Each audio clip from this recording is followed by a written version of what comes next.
Você sabia que Dom Pedro II teve um irmão que quase virou Duque de São Paulo?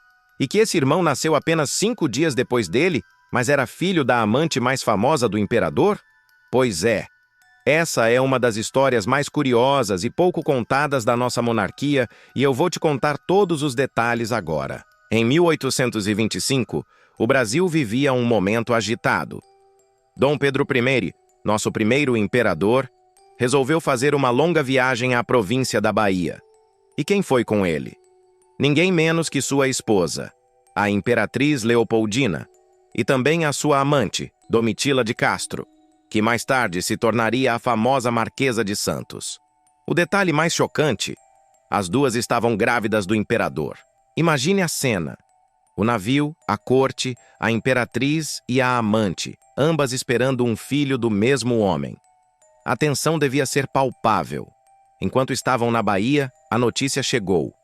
Em 2 de dezembro de 1825, no Rio de Janeiro, a Imperatriz Leopoldina deu à luz um menino forte e saudável, o herdeiro do trono, nosso futuro Dom Pedro II. A nação comemorou, mas a história não para por aí. Apenas 5 dias depois, em 7 de dezembro, foi a vez de Domitila de Castro dar à luz, também um menino. O imperador, ao saber da notícia, ficou simplesmente esfuziante, ou seja, transbordando de alegria. Ele não se conteve.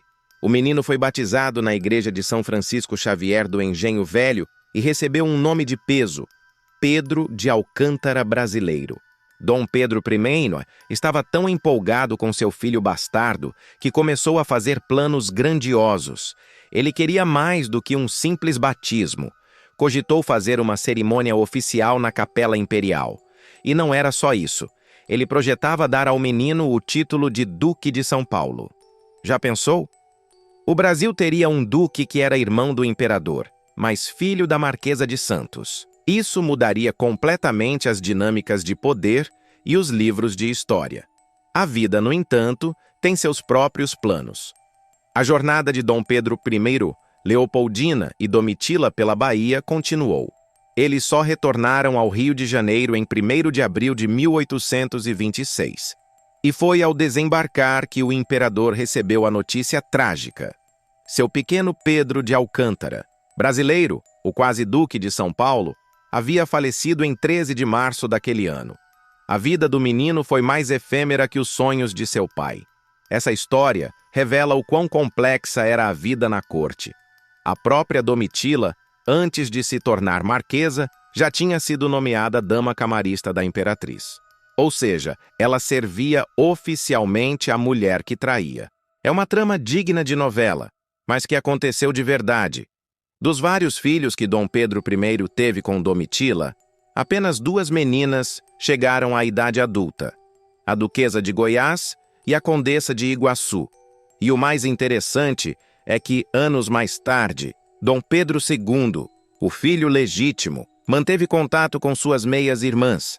A Duquesa de Goiás, chamada Isabel Maria, foi até criada em Paris por ordem do próprio pai, Dom Pedro I, mostrando que, apesar de tudo, ele se preocupava com o futuro de todos os seus filhos. Essa é uma daquelas histórias que ficam nas entrelinhas dos livros, mas que nos ajudam a entender a humanidade e as contradições dos grandes personagens do nosso passado.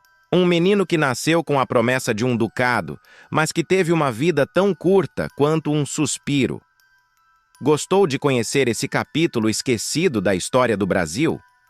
Se sim, não se esqueça de deixar o seu like para eu saber que você curte esse tipo de conteúdo.